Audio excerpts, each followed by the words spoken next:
Welcome to week 3 of my 6-week painting challenge to improve watercolor landscapes. Here are some of my practice paintings from the last 7 days. There was a lot to cover, from bushes and shrubs to cattails and reed grasses to fields of wildflowers. It's almost unheard of, after all, to have a landscape painting without at least one of these elements.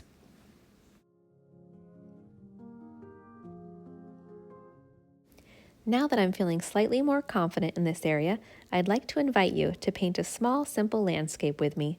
We'll include bushes, grass, and flowers. After that, I'll show you a fun way to add a little something special to almost any watercolor landscape.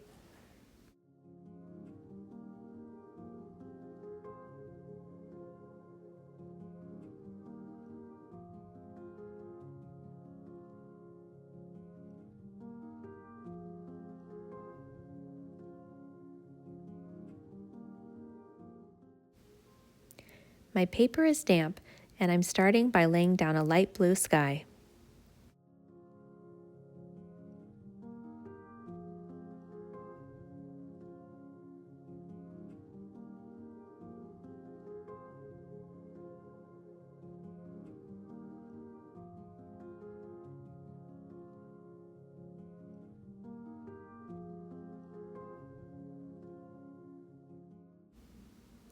Now I'm laying down a base layer of green and coming back in with yellow and a bit of blue.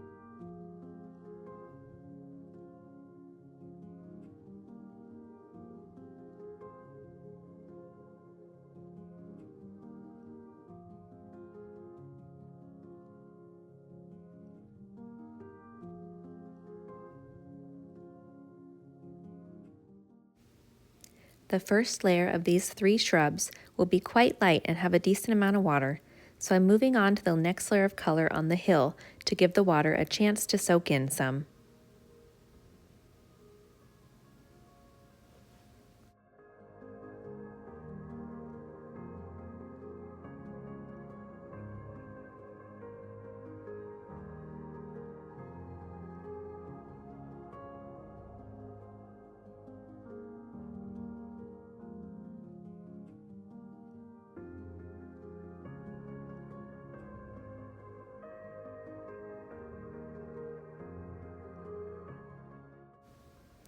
Now I can come back to the bushes and drop in a darker shade. Sorry about the glare created from the wet paint, by the way. We'll be able to see the colors better as it starts to dry.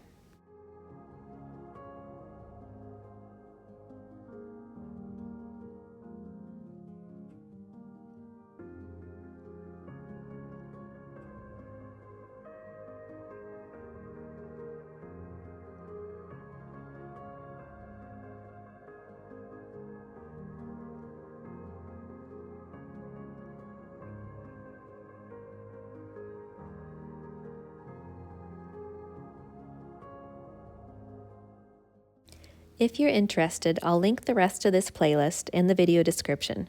In week 1, we focused on mountains, and week 2 was all about trees.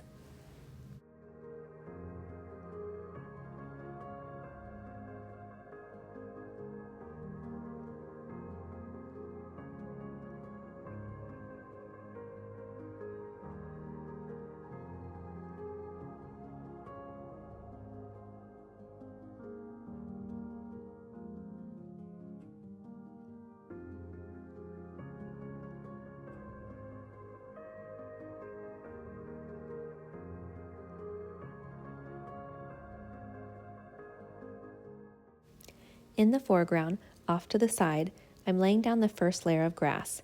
This is where the majority of the flowers will be. Because my paper is still damp, these first blades of grass will lighten and blur. This is exactly what I want, so that the blades we add later on will pop.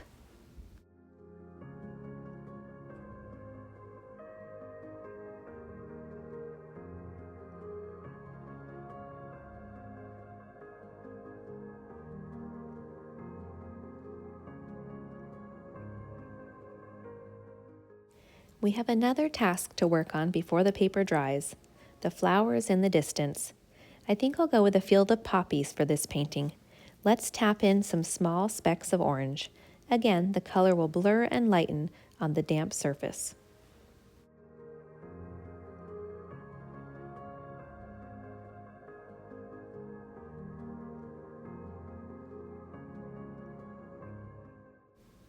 The paper is pretty much dry at this point, so I'm adding in the larger, more defined flowers in the foreground.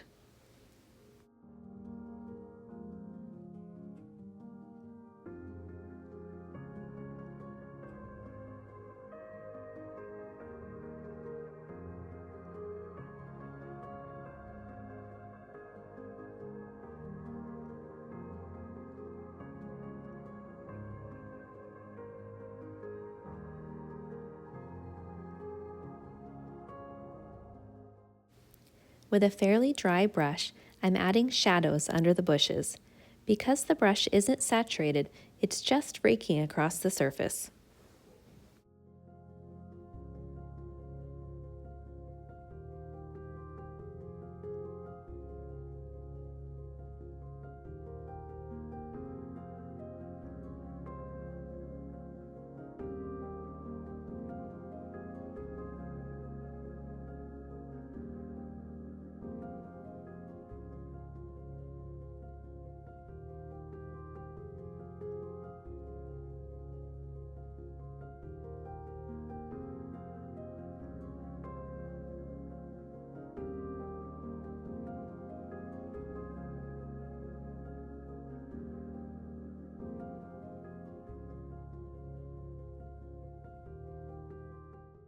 Now for those darker blades of grass we mentioned earlier. Also, I want to make sure my poppies in the front here have stems.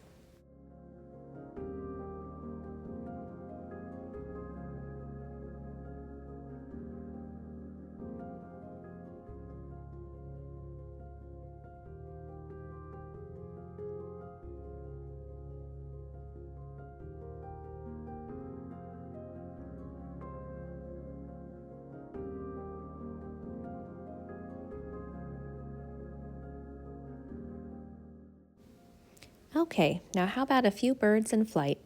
I'm using the same color that I used for the grass, so my painting maintains that soft, muted look. When I first started painting with watercolor, I had a habit of reaching for dark brown or black every time I painted birds, without realizing that I was often bringing focus to the wrong areas by going too dark with these details.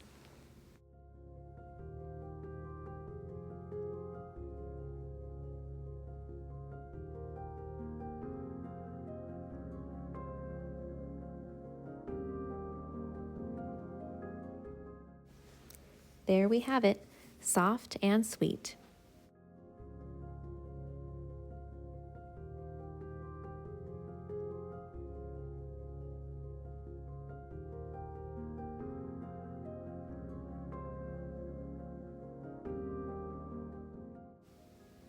Now let's move on to those other details that I mentioned earlier. Sometimes I'll finish a watercolor landscape and realize that I'm lacking a point of added interest or anything unexpected. That's often when I'll see if I can incorporate some cattails around a pond or some reed grass on a hill blowing in the wind.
It really is a small thing, but in my opinion, it can make a big difference in the look of the painting.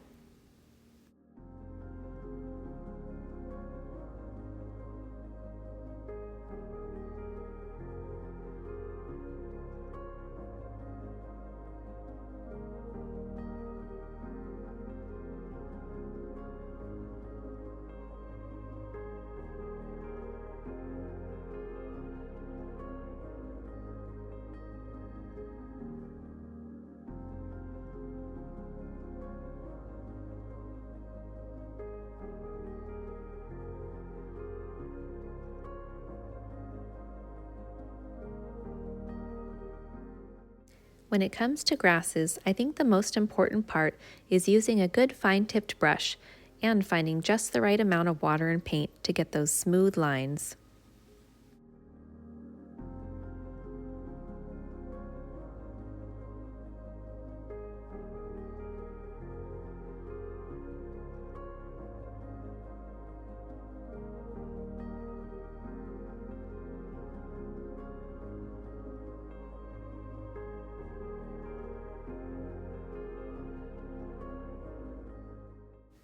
I'm going to include some pictures of reed grasses on the screen.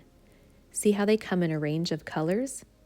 Some variations are hardy, while others are delicate.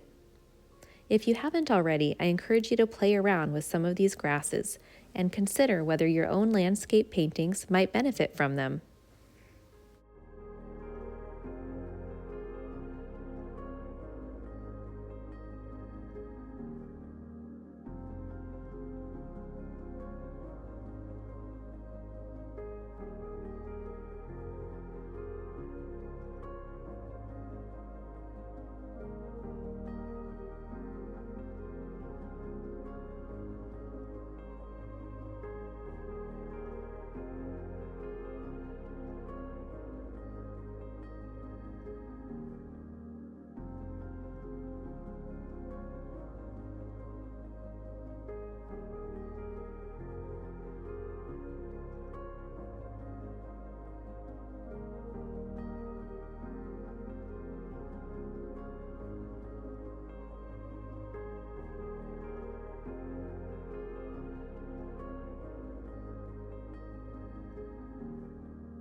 Take a look at how it bumps up the interest level in these mini landscapes.